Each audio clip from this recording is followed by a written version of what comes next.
Ես ողջունում եմ ձեզ, մեր սիրելի եւ հարգելի ռադիոլսողներ եւ ռադիոդիտողներ, այս պահին դուք գործարար ալիքին եք միացել, լսում կամ դիտում եք Թարմուղեղով զրույցը, մեր տաղավարում հյուրընկալել եմ Ազգային ժողովի падգամավոր Լիլիթ Մինասյանին, Տիկին Մինասյան, ողջույն, շնորհակալ եմ, որ մեր տաղավարում եք։ Երևի թե ամենավերջին իրադարձություններից կան Գյումրի ընտրությունները, շատ հակասական կարծիքներ կան ընտրությունների հետ կապված, մի մասն ասում է, որ այստեղ քաղաքացիական պայմանագիրը լիովին տապալվեց, քաղաքացիական պայմանագրից հակառակն են ասում, որ ամեն դեպքում սա հաղթանակ էր, դուք ոնց եք վերաբերում այս ընտրության արդյունքներին եւ իրականում արդյոք հաղթանակ էր, թե պարտություն էր, թե ժողովրդավարության արդյունք էր այս ամենը, ինչ էր։ Նախ շնորհակալ եմ հրավերի համար, ողջունում եմ մեր ռադիոլսողներին, թե ունկնդիրներին։ Եթե խոսենք Գյումրիի ընտրություններից, իհարկե այս վերջին շրջանում արդեն բավականին քննարկվել է, ես մեր ժողովրդի նման չեմ ընկնելու ծայրահեղությունից ծայրահեղություն, ես ասելու եմ ռեալ ադեկվատ այնինչ կա հողի վրա։ Քաղաքացիական պայմանագիրը հավաքել է բոլոր ուժերից 2 անգամ ավել ձայն, երկրորդ ուժից առնվազն 2 անգամ ավել ձայն, բայց չկարողանալով միանձնյա իշխանություն ստանձնել Գյումրիում, փաստացի պարտվել է։ Դա ոչ ջախջախում էր, ոչ ասում են իշխանազրկում էր այն դեպքում, երբ քաղաքացիական պայմանագիրը Գյումրիում չի եղել երբեք իշխանության, ոչ էլ մեծագույն հաղթանակ էր, որովհետև նորից եմ կրկնում 50 գումարած 1% ձեն չկարողացան հավաքել, քանի որ այնտեղ մասնակցում էին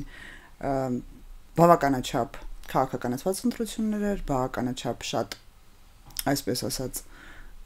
ուժեր էին ներկայացված, բայց որոնցից մեծամասնությունը, որոնք անցան ավականու կազմ, պատկանում էին եւ արդեն ոչ մեկ չի թաքցնում, որ պատկանում էին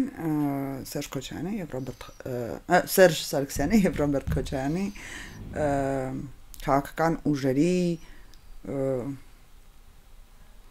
այսպես ասած սատելիտներն էին, էլի, այնտեղ։ Դա լավ է թե վատ, որ ամեն դեպքում իշխանությունը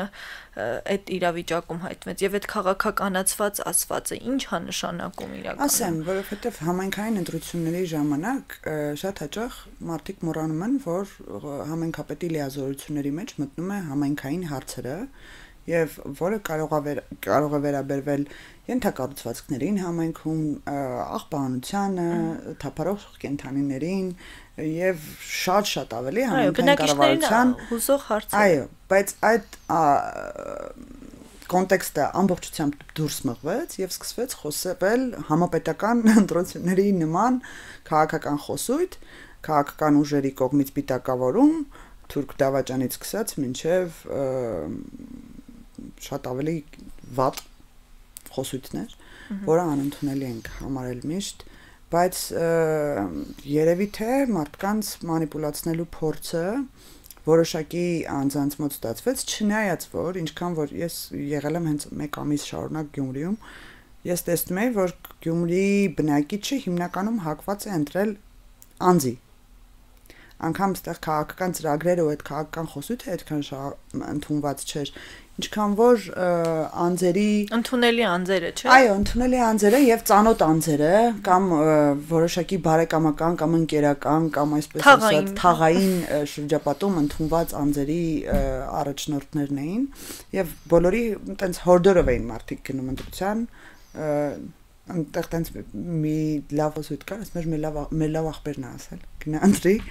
որը դեռևս ինձ թվում է բավականաչափ իրավագիտակցություն չի տալիս մեր քաղաքացիներին եւ ինքնին քաղաքացին պետք է հասկանա, որ իր ձայնը իր երեխայի, իր ապագայի մասին է։ Այս պատկերը ձեզ ցույց տվեց, թե համապետական ընտրություններում ինչ է տեղի ունենալու ամեն դեպքում։ Ես իրականում չէի համեմատի մեկը մյուսի հետ, որտեվ ինչ ուզում ենք ասենք, համապետականը ամբողջությամբ այլ գաղափարախոսության ներքո է տեղի ունենում եւ շատ դեպքերում օրինակ համապետական ընտրությունների ժամանակ մենք 21 թվականին 60% ձայն էինք տարել Գյումրիից, բայց նույն 21 թվականին թիմ ընտրություններում 7000 ձայն տարանք։ Այսինքն տարբերությունը շատ մեծ է եւ մարդիկ ինձ թվում է այս ընտրություններով նաև տեսան, չնայած շատ ժամանակ մենք շեշտում էինք եւ չէին հավատում, որ այն 4 ուժերը, որոնք որ ամեն կերպ հնարավոր կերպ ասում էին, որ մենք կապ չունենք օրինակ Սերժ Սարգսյանի կամ Ռոբերտ Քոչարյանի հետ, վերջում միավորվեցին Ռոբերտ Քոչարյանի այսպես ասած հարող Վարդան Ղուկասյանի շուրջ եւ Վարդան Ղուկասյանին մոտակա օրերս երևի թե կկարգեն քաղաքապետ։ Մենք ամբողջ ընթացքում զգուշացնում ենք քաղաքացիներին, որ ձեր ձայնը փոշի անելու է, որովհետեւ եթե տեղակեք Մարտուն Գրիգորյան Վարդան Ղուկասյան հակասություններից, Մարտուն Գրիգորյան ընտրողը երբևիցե չէր պատկերացնում, որ իր ձայները կարող են տրվել Վարդան Ղուկասյանին։ Այդ հակասությունները նաև այդ եթե ասեմ թաղային շրջապատներում հենց իրենց մեջ մարդկանց մեջ կային ոչ միայն անձերի երկու անձի մեջ էր եւ այդ ձայները փոշիացան կամ մարդիկ իրանց ուղակի խապված զգացին որ իրենց ձայները միավորվում են մի անձի շուրջ որոնց մեծամասնությունը ձայն չի տվել այսքան ընտրությունների ժամանակ ընտրող քաղաքացիներից 9000 հոգի է ձայն տվել Վարդան Ղուկասյանին Իսկ համապետական ընտրություններին առհասարակ ինչպես եք դուք պատրաստվում եւ ինչ ակնկալիքներով եք պատրաստվում այդ ընտրություններին, ինչ սպասելիքներով եւ արդյոք ժողովուրդը այն մոտիվացիայով ու այն ցանկությամբ է գնում դրան ինչպես օրինակ գնում էր 19 թվականին, 18 թվականին արդեն իհարկե համեմատելու չի էյֆորիայից սկսած վերջացած այն ամեն ինչով ինչ տեղի ունեցել մեր հետ այս ընթացքում այդ էյֆորիան այլևս շատ երկար ժամանակ դեռ կրկնել հնարավոր չի լինի Ես կարծում եմ, որ արդեն իսկ բոլոր կողմերից արտաքին ներքին շատ լուրջ հիբրիդային պայքար է սկսվել եւ այդ ատելության խոսքի գեներացիան հնարավոր թիրախավորումները ես շատ նաեւ Գյումրիում եմ նկատել մեր ցանկացած աջակցի կողմից երբ ուղակի հանրային ինչ որտեղ գրառում էր արվում կամ երևում էր մեր կողքը այդ մարդը թիրախավորվում էր այդ հայտնի թուրք դավաճան պիտակի ներքո Եվ այդ հիրախավորումները շատ հաճախ մարդկանց ովքեր ունեն անկեղծ կարծիք լրացնում են։ Դա մշտական գործիքակազմ է եղել, այդ շատ ուղիղ ցավոտ կամ անիմաստ ատելության խոսքը երևի թե մարդկանց լրացնելու համար։ Երբ ատելության խոսքից ենք խոսում, այ հիմնականում Արցախցի մեր հայրենակիցներն էլ ասում են, որ իշխանությունն է անընդհատ գեներացնում ատելության խոսքը, հենց արցախահայության հանդեպ վերաբերմունքով իրենց ռոպագանդայի միջոցով, տարբեր ձևերով։ Դուք արդյոք դրա հետ համամիտ եք թե ոչ։ Ցավոք համակարծիք չեմ, եւ դա էլ հենց ինձ թվում է այդ բաժանությունն է ոչ միայն ստեղ իշխանության նկատմամբ, այլ նաև հայաստանցի, Ղարաբաղցի այդ բաժանությունը այս շրջանում շատ է սրվել եւ մի անգամ եմ շեշտել եւս մեկ անգամ ուզում եմ շեշտեմ անընդունելի եմ համարում ընդհանրապես Լեռնային Ղարաբաղից բռնի տեղանված մարդկանց վերաբերյալ, որոնց անգամ սխալ կարծիք արտահայտած մարդու նկատմամբ, անգամ վատ մեկնաբանություններ տված մարդու նկատմամբ պատելության խոսքը, որովհետեւ մենք ոչ մեկս չեն կարող իրենց կաշվի դուք տեսել եք այդ սխալ վերաբերմունքը։ Ես չեմ հիշի դրվագ, եթե անգամ այդպեսին եղել է, մենք մշտապես ներքին քննադատումներ, ներքին քննարկումների մեջ երբեմն ասում ենք, որ նման կարծիքային թույլատրել է, բայց ես մշտապես իմ կուսակիցներին եմ հորդորում, չգիտեմ, օրինակ քաղաքական գործիչների շրջանում չեմ լսել որևիցե մեկի կողմից կոնկրետ անձերի քաղաքական գործիչների թիրախավորում շատ է լինում։ Օրինակ մեր քաղաքական ուժի եւ Լեռնային Ղարաբաղի նախկին իշխանությունների միջև այդ երկխոսությունը փոխադարձ կոպիտ բառամթերքով կարող ասել հնարավոր է դա քաղաքական մշակույթի մի մաս է բայց ինչ վերաբերում է կոնկրետ ժողովուրդների միջև ատելություն սերմանելուն ես նման բան մեր ուժի կողմից չեմ տեսել ու հակառակը չգիտեմ ինձ շատերը մեր թիմում Տենց գախնիկ բացեմ ինձ ասում են դու Ղարաբաղցիների մայրն ես ես շատ մեծ շփումներ ունեմ այդ մարդկանց հետ ես այցելել եմ գրեթե բոլոր մարզերը իրենց հետ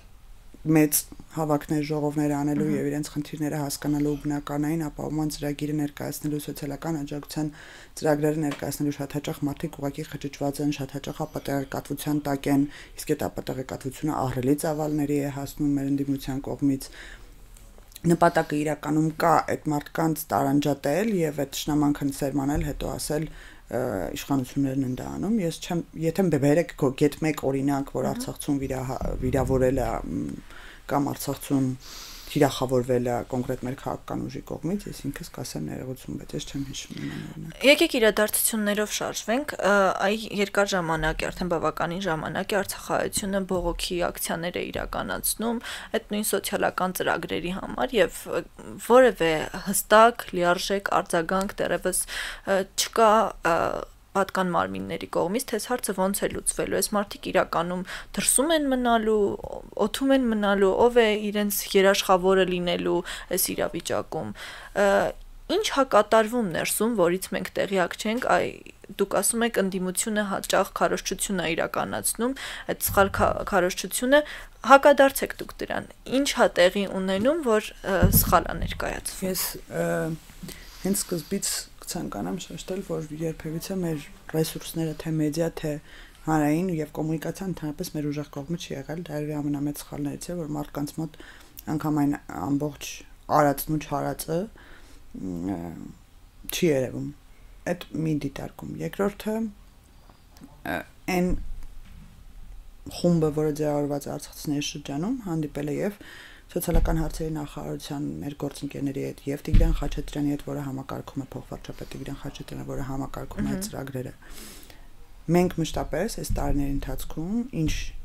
առաջարկ եղել է սոցիալական աջակցության, քննարկել ենք տարբեր ներկայացուցիչների հետ։ Քաղաքական ուժերը հիմնականում բարձրաձայնում են, որ այդ ում հետ են քննարկել, որ մեր հետ չեն քննարկել, բայց ես ուզում եմ շեշտեմ, որ Արցախում միայն քաղաքական ուժերը չեն, կան հասարակական կազմակերպություններ, որոնք շատ ավելի սերտ են շփվում հենց արցախցիների հետ, կան անգամ քաղաքական ուժերից ներկայացուցիչներ շատ հաճախ եղել են հենց նախարարությունում եւ քննարկել են այդ աջակցությունների ձևաչափն ու կարգը, որ ասում եք ինչ է կատարվում ներսում։ Մենք դեռ անցած տարվա նոյեմբերից էինք շեշտում, որ այդ աջակցությունը որոշակի չափով կրճատվելու։ Ասում են աջակցությունը հանվել է։ Դա հենց ամենամեծ ապատեղեկատվությունն է։ Աջակցությունը չի հանվել, աջակցությունը ձևափոխվել է։ Որոշակի խմբերի է միայն հատկացվելու գումարը, բայց ասեմ հիմա ձեզ պատկերացրեք 115,000 արցախցի ստացել է տարուկես 40+10,000 գումար։ Դրանց առաջ այլ աջակցություններ են եղել, 100,000-ականներ են եղել, 50,000-ականներ են եղել, հենց ամենասկզբից որ եկել էին։ Հիմա մենք տեսնում ենք, որ որոշակի շրջանակ արցախցիներից արդեն մենք ունենք այդ եկամտների կոմիտեից այդ թվային տվյալները, որոշակի շրջանակ անցել է աշխատանքի, ունի արդեն բավարար ապահովվածություն։ Հորդորում ենք մյուս քաղաքացիների նաև ունենք զբաղվածության ծրագրեր, հորդորում ենք մյուս քաղաքացիներին ներգրավվել այդ զբաղվածության ծրագրերի մեջ եւ աշխատել։ Կան 115,000-ից 53,000-ը, օրինակ մեր տվյալներով, մեր հաշվարկներով, դրանք երեխաներն են, հաշմանդամություն ունեցող անձինք են, ծերերն են եւ այլ sense շարք գոյություն ունի, որոնք շարունակելու են ստանալ այդ գումարը։ Եվ նաև լինելու է անապահովության գնահատման մեխանիզմ, որ ընտանիքը կարող է դիմել իր եկամուտների շրջանակում, համակարգը արդեն նայում է այդ ընտանիքը համապատասխանում է արդյոք այդ եկամուտների ոչ բավարար վիճակին եւ նրան տրամադրվում է, շարունակում է տրամադրվել այդ աջակցությունը։ Ստեղ նաև կա հորդոր, որ սիրելի քաղաքացիներ գնացեք ընդունեք քաղաքացիություն եւ կա բնակապահովման ծրագիր, դիմեք այդ բնակապահովման ծրագրին, որտեղ մարդը երբ որ օրինակ ապրում է Երևանում ունի երեխաներ ու այդ ամբողջ գումարը իր ընտանիքի համար եւ երեխաների համար բավականացնում է Երևանում վարձակալել բնակարան, նրա համար օրինակ ինձ թվում է ավելի բարդ կլինի ընտրել բնակավարման ծրագիրը եւ օրինակ տեղափոխվել մոտակա մարզ եւ տուն ունենալ։ Եվ նաեւ կա այն մեծ ապատեղեկատվությունը նրանց շրջանում, որ քաղաքացիություն ընդունելը որոշակի իրավունքներից զրկում է։ Մենք հնարավոր բոլոր տեղերից գոռում ենք եւ ասում ենք ոչ մի իրավական կարգավիճակ, նոր կարգավիճակ ձեր քաղաքացիությունների նկատի ունեմ, չի զրկում ձեր նախորդ իրավունքներից։ Այսինքն իդ վերադարձի հարցի դեպքում որևէ խնդիր չի լինելու։ Ոչ, ընդհանրապես ցանկացած իրավունք, որ դուք ունեցել եք նախկինում, չի վերանում նոր քաղաքացիություն ձեռք բերելով։ Եվ դա ասում են Արցախի ներկայացուցիչները։ Վերջերս բանավեճն էին նայում, նախկին Մարդու իրավունքների պաշտպան Գեգամ Ստեփանյանը, Հայկ Խանոմյանը, այլ իրավապաշտպաններ, որոնք բանավեճի ընթացքում կային, ներկային, բոլորը միաձայն ասացին, այո, իհարկե, մենք գիտենք, տեղյակ ենք, որ չի զրկում ոչ մի բանից մեր քաղաքացին, բայց կա հոգեբանական լարում, հոգեբանական վիճակ, որ մարդը ուղղակի պատրաստ չի իր անձնագիրը, որը որ եղել է, օրինակ 070 կոդով փոխարինել։ Ես կարծում եմ, այստեղ այդ հոգեբանական վիճակին Իսկ միգուցե վստահության հարց է։ Իշխանության հանդեպ ախր հարցը վստահություն չի, հարցը այն ապատեղեկատվության ալիքն է, որ այդ մարդկանց տալիս են։ Օրինակ, երբ որ ես էի շփվում նրանց հետ, իսկ գուցե դուք այնպես ինֆորմացնեք, որ այդ ապատեղեկատվությունը արդեն զիջի իր չափերով։ Մենք հիմա այս տարվա ընթացքում երևի փորձել ենք 3 տեսակի կոմունիկացիոն քաղաքականություններ գրել։ Այս վերջերս հասկացանք, որ ամենակարևոր օղակը Լեռնային Ղարաբաղից բռն տեղամասների համար հենց Լեռնային Ղարաբաղցիներն են։ Այսինքն մենակ իրենք իրար մեջ ունեն վստահություն շատ ավելի շատ, քան ցանկացած այլ բանից, սկսած ինդիմություն, իշխանություն, էական չի, պետական ապարատ։ Օրինակ, երբ որ ես էի կոմունիկացնում, ես ունեի տենց մեծ հարթակ Telegram-յան, որտեղ հավաքվում էին արցախցիները եւ բազմաթիվ սոցիալական աջակցության ծրագրեր, սկսած անհատապես ամեն անձի հետ անցնում էի բոլոր этаպներով, ոմանց համար ինքս էի լրացնում դիմումները, որպես այդ մարդիկ շուտ ստանան աջակցությունները։ Ես բախվում եմ այդ խնդրին անընդմեջ։ Նրանք ունեն ինֆորմացիոն հարթակներ, որոնց սովոր են, եւ Արցախում տարածված ինֆորմացիոն հարթակները մեծամասամբ ընդդիմադիր ուժերի ինֆորմացիոն հարթակներն են։ Գալիս էին մեր խումբ, ասում էին մեզ օրինակ ուղարկում եք հերո սահմանամերձ մարզեր, դուք սահմանամերձ գյուղեր եք մեզ ուղարկում, ասում էին Ժողովուրդ ջան, Վանաձոր քաղաքը սահմանամերձ քաղաք չի, չգիտեմ, Դիլիջանը, Շիրակի մարզը, շատ այլ Վայոց ձորը, շատ այլ մարզեր Երևանի շուրջը սահմանամերձ մարզեր չեն։ Համոզվում էին, շարունակվում էր այդ խոսակցությունը, հետ էին գնում այն ինֆորմացիոն հարթակներ, որտեղ սովոր են ստանալ ինֆորմացիա, նորից գալիս էին հաջորդ ծրագրի ժամանակ նորից նույն թեզը տանում, կամ այն թեզը, որ դուք ամեն ինչ անում եք, որ մենք գնանք արտագաղթենք, դա իրականությանը չի համապատասխանում։ Հենց հիմա 120,000-ից 11,000-ն է որ գնացել եւ հետ վերադարձ դեռևս չի գրանցվել։ 120,000-ից 11,000-ը։ Եվ եթե թվային տվյալներն ենք նայում ու ինձ թվում է համացանցում աղմուկը շատ ավելի շատ է, այդ ատելության խոսքը խանգարում է իրար լսել։ Իրական հողի վրա այդպես չի։ Եկեք գնանք մարզեր, ես դահլիճներ եմ հավաքել հանդիպել նրանց հետ, այդ մարդիկ այլ մտածմունքներ ունեն, այլ կարիքներ ունեն, եւ քաղաքական ուժերի կողմից նրանց օգտագործելը իմ համար ամենամեծ ցավն է։ Ամենամեծ, որտեղ այդ մարդը կորցրել է իր ամենասրբագույնը, ու դու իր ցավի վրա թրվռալով փորձում ես քաղաքական դիվիդենդ շահել։ Եվ դա ես տեսնում եմ, դա տեսել եմ ամբողջ ընթացքում։ Առաջին օրվանից սկսած մեր քաղաքական ուժերը ոչ թե խոսում էին ազգային ժողովի խոսակցության մասին եմ խոսում, ոչ թե խոսում էին աջակցության ծրագրերի ավելի թիրախային, ավելի, չգիտեմ, ընտանիքների հարցեր բարձրացնեն, խնդիրներ բարձրացնեն, որոնք այդ ամբողջ ընթացքում են բանարել, հիմնականում խոսում էին այդ քաղաքական հիմար թեզերից, որոնք որ հողի վրա քաղաքացուն ոչ մի բան չէին տալու, օրինակ, չգիտեմ, ով հանձնեց Արցախը, ով ինչ արեց, ոնց արեց։ Քաղաքացին այսօր ունի կարիքներ, որոնք որ առաջնային են, որոնք որ այն Մասլոուի բուրգի ամենաներքին շերտում են գտնվում, իսկ մենք խոսում ենք դրա մասին, որը իրան ընդհանրապես չի հետաքրքրում։ Եվ նույնը վերաբերում է վերջին ցույցերին։ Վերջին ցույցերի 90% քաղաքացիները եկել էին հենց այդ սոցիալական աջակցության եւ սոցիալական խնդրի պատճառով։ Ամբողջությամբ վերափոխվեց խոսույթը հարթակից։ Հարթակից դարձավ էլի ինչ որ գզվրտոցի եւ իշխանություններին մեղադրելու նրա մեջ ինչ արել է Ադրբեջանը, դա ընդհանրապես անընդունելի եմ համարում։ Շատ հաճախ մեր հայաստանցիների կողմից զայրույթ կամ մի բանի նկատմամբ, որը որ իհարկե ես ոչ մի ընդհանրապես այդ խոսակցությունը պետք է լինի երկխոսություն, ոչ թե իրար մեղադրանքներ, դա շատ կարևոր է, որտեղ ոնց որ չլսեն մարդիկ իրենց սեփական կարծիքը համարեն վերջնական ճշմարտություն։ Երբ օրինակ մեր ժողովուրդն է, չգիտեմ, շատ քչերը գիտեն, չէ՞ որ 2023 թվականին մոտ 220 միլիարդ դրամ Հայաստանի Հանրապետությունը Արցախի պետական բյուջե, Արցախի հիմնադրամներ, ժողովուրդների վարկեր ամբողջությամբ այդ բանկերի նկատմամբ պարտքը վերցրել է իր վրա 220 միլիարդ դրամ 115 միլիարդ դրամ տրվել է այս ամբողջ ընթացքում բոլոր աջակցությունները իրար հետ վերցրած հիմա ուզում եք ասեք որ այն իշխանությունը որը բյուջեից նման հատկացումներ է անում այն իշխանությունը որ շատ ավելի թիրախային է ուզում օգնել մարդկանց, որտեվ կան մարդիկ, որոնք 1.5 միլիոն աշխատավարձ են ստանում։ Ինչի համար իրեն պետք է տա բյուջեն 40,000 Բայց քանի տոկոս են այդ մարդիկ։ Մենք անում ենք այդ վերլուծությունը, հենց դրա համար ենք դնում, ասում ենք, որովհետև գուցե կան նման մարդիկ իսկապես, որ իրենք ստանում են այդ գումարը, իրենք ի վիճակի են ապրել Երևանում վարձով, ապահովել իրենց վարձով չէ, շատ մարդիկ սեփականություն ունեն։ Այո, բայց այն մարդիկ, ովքեր օրինակ Ստեփանակերտից եկել են, կորցնելով իրենց տունը, այս պահին չունենալով նորմալ աշխատանք եւ դաշտում էլ այնպես չի, որ աշխատանքը այսպես ամենուր է եւ կարելի է հեշտությամբ գտնել եւ դա ոչ միայն Արցախից եկած մեր հայրենակիցների համար, ամբողջ հայացքի համար է կարծում եմ այդ խնդիրը, թանկացումները պարզապես իրար հրճ չեն տալիս, լավ այդ մարդկանց ինչ առաջարկել, ընդհանրական մոտեցում է կարծես թե ձեր կողմից, այսինքն այդ վերլուծությունը պիտի շատ վաղուց արվեր հասկանալու համար, հիմա այդ մարդիկ շարունակում են բողոքել, ինչու չի լուծվում հստակ մարդկանց, այ ասում եք երեխաներին, հաշմանդամություն ունեցող անձանց, օրինակ ծերերին օգնություն կլինի, չէ՞, ճիշտ եմ հասկանում։ Ոչ միայն,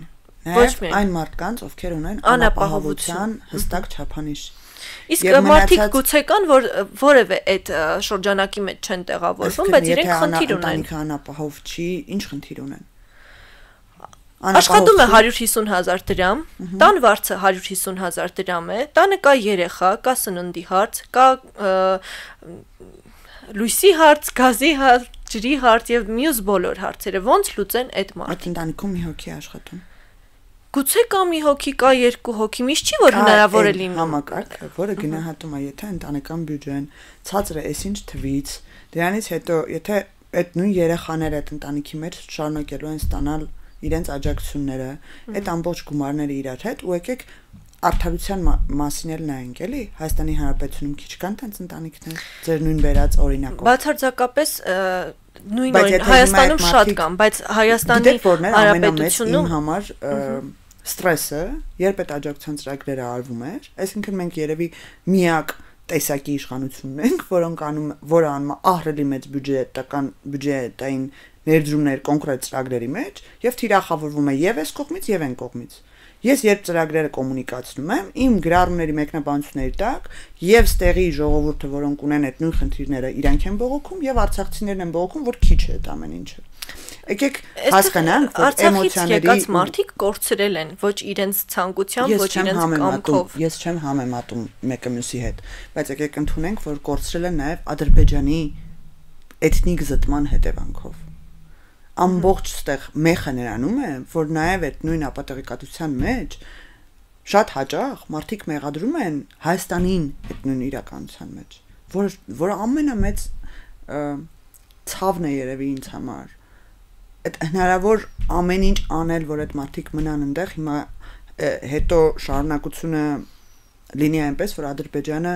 մեր խոսույթի մեջ, մեր ընդդիմության հետ մեր վեճն էլ, այնպիսի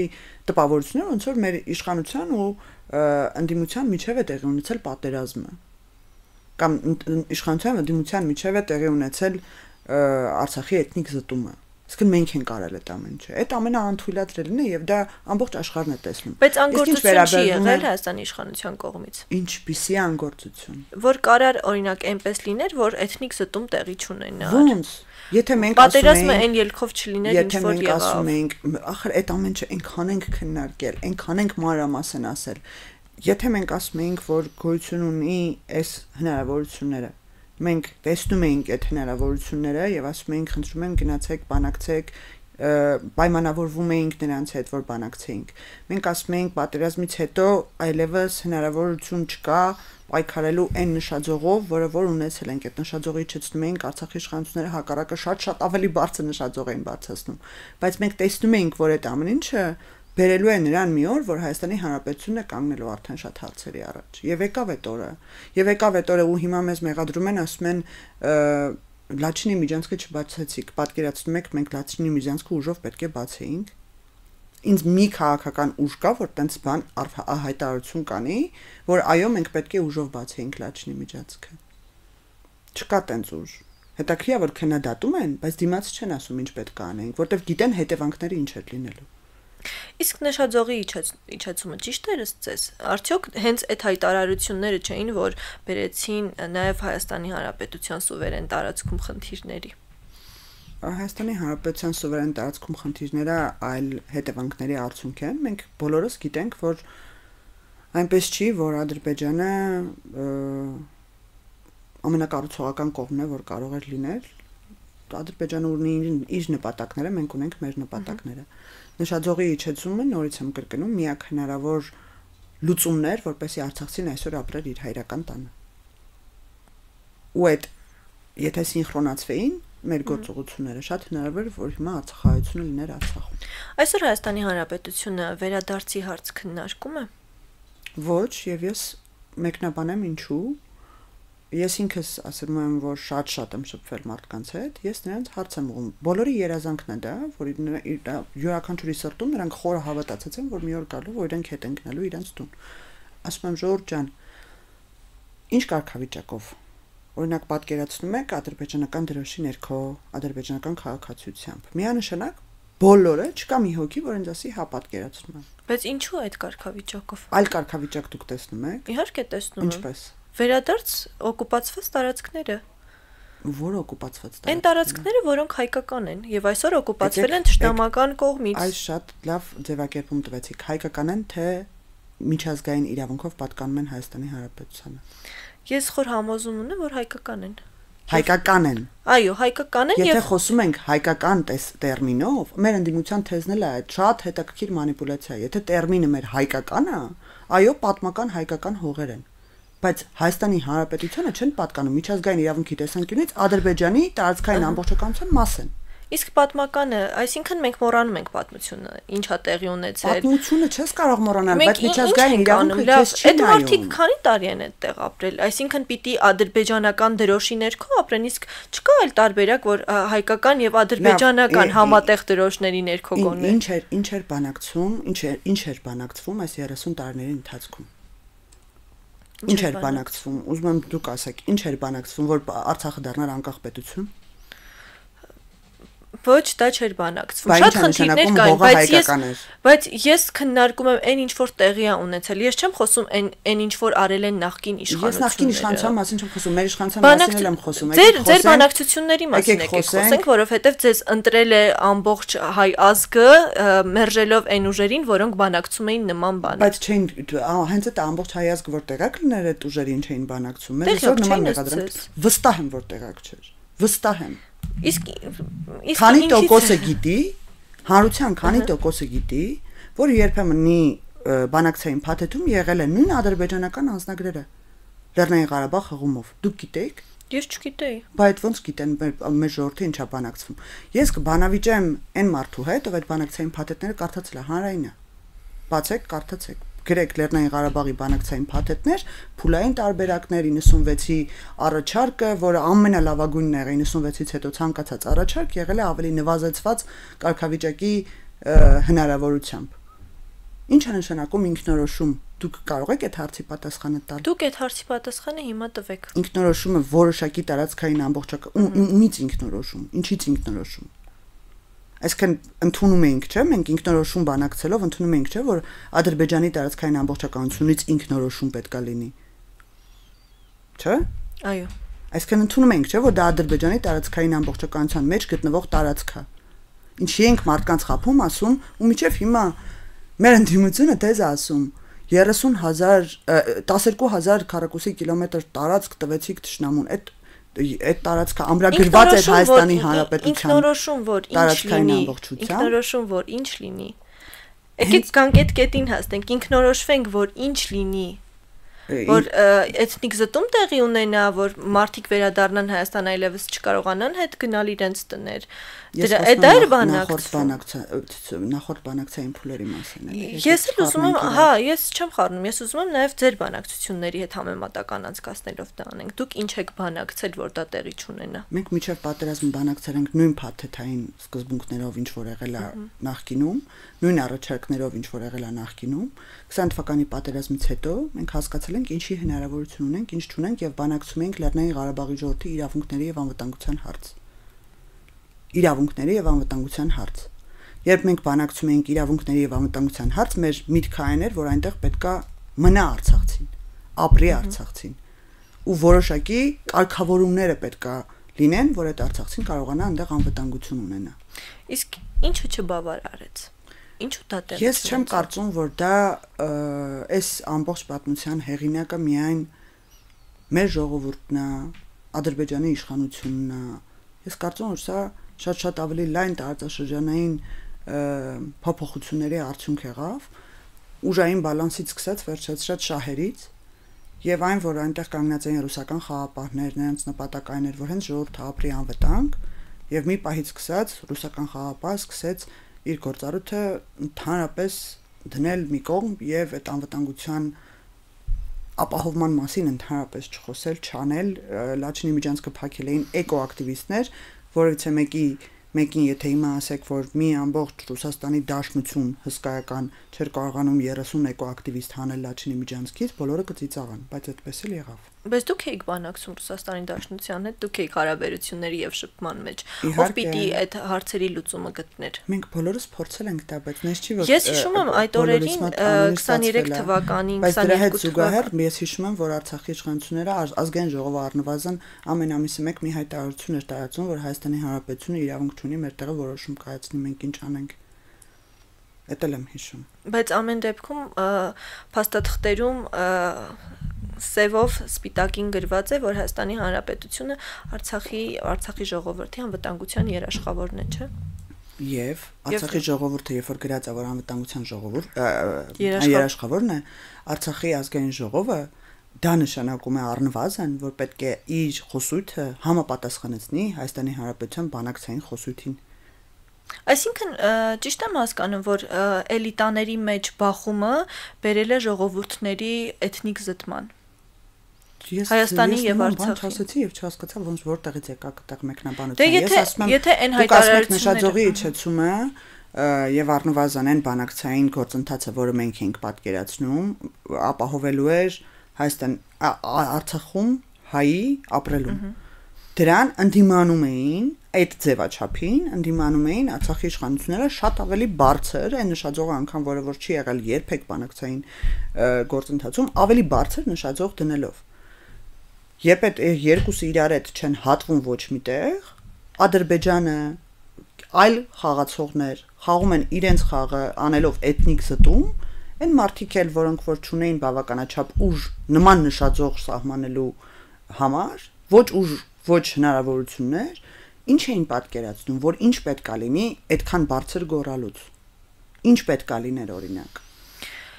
Ես հիշում եմ 22-23 թվականներին այդ նույն լարված իրավիճակում բազմաթիվ մարդիկ Հայաստանի Հանրապետությունից ասում էին, որ իրենք պատրաստ են գնալ անվտանգությունը պահել իրենց եղբայրների, քույրերի, Արցախի մեր հայրենակիցների, բայց Հայաստանից դա թույլ չէր տրվում, որովհետև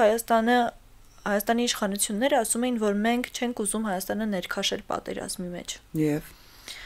ես չեմ հասկանում, բազմաթիվ մարդիկ ուզում էին գնային անվտանգություն պահեն, չեմ հասկանում այդ տերմինը իրականում։ Այն պատերազմը, որ տեղի էր ունենում եւ Հայաստանը ձեռքերը ծալած նստած էր, որևէ բանով չէր միջամտում դրան։ Երկորյա պատերը, այդ վերջի երկորվա էթնիկ զտման մասին եք խոսում, իսկ ձեռքերը ծալած նստած արտահայտությունը այն, որ մենք ասում ենք, որ մենք չենք ուզում Հայաստանը ներքաշել պատերազմի մեջ։ Ուժով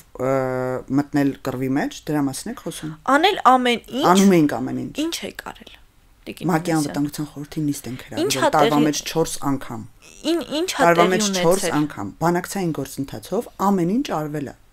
Ամեն հնարավորը արվել է։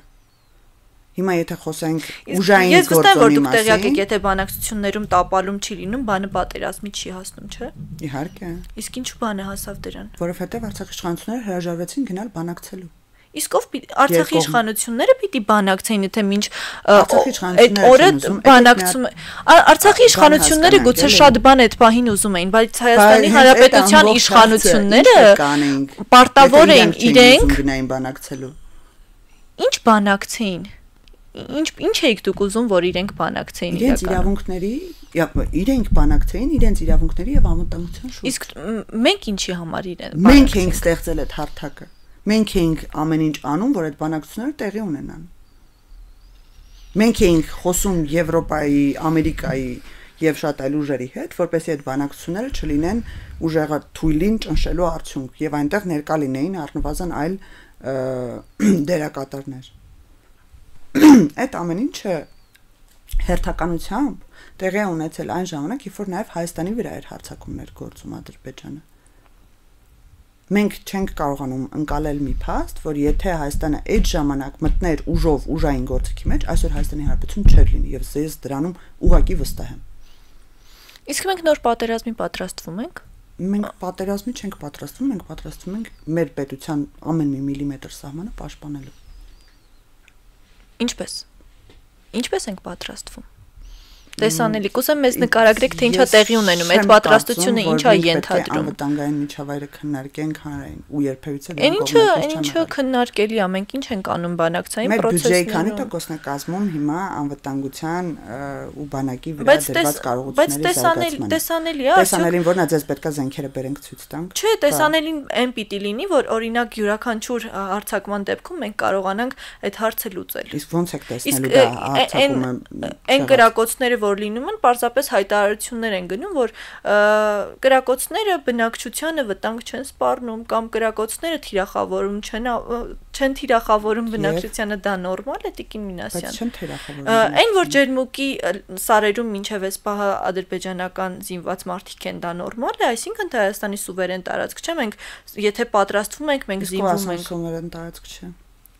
Եթե մենք զինվում ենք, պիտի այդ մարդիկ այդտեղ չլինեին, չէ՞ արդեն։ Զինվում ենք, ինչ անենք, ձեզ նորից են զինվում ենք մեր ամեն, դուք չասեցիք ամեն միլիմետրը պաշտպանելու։ Պաշտպանելու, նորից են կրկնում ձեր կարծիքով, մերն է, եւ մենք պաշտպանում ենք բանակցային գործընթացով եւ շարունակելու ենք գնալ ամեն ինչ անել բոլոր հարթակներում, որպեսզի եւ նաեւ սահմանազատման սահմանագծման հանձնաժողովների աշխատանքի արդյունքում է լինելու, որ այդ տարածքները վերադարձվելու են Հայաստանի Հանրապետությանը։ Հիմա հարց եմ տալիս ձեզ, որովիցե քաղաքական ուժ պատկերացնում է այսօր այդ նույն ջերմուկի տարածքները, օկուպացված տարածքները ուժով վերցնել, որովիցե։ Ես չգիտեմ քաղաքական ուժերի ինչ եմ պատկերացնում։ Ես խնդրեմ հաջորդ անգամ որ հրավիրեք կհարցնեք նրանց, ոչ մեկ նման բան չի կարող պատկերացնել։ Չի կարող ուղղակի ասել, որ այո, Հայաստանի Հանրապետությունը պետք է հարձակվի Ադրբեջանի վրա, վերցնի հետ այդ հողը։ Գիտեք ինչ կասեն։ Կասեն, այ որ բանը դրան չհասցնեին, մենք մի բան կանեինք։ Դե շատ հեշտ մեթոդ է, ես թող իրանք չասեն, իրանք ինչ կանեին։ Իրանք թող ասեն, մենք ինչ պետք է անենք։ Ես դրան եմ կողմ։ Եթե լավ տարբերակ լինի, պատրաստ եք դուք ձեր տեղը զիջել։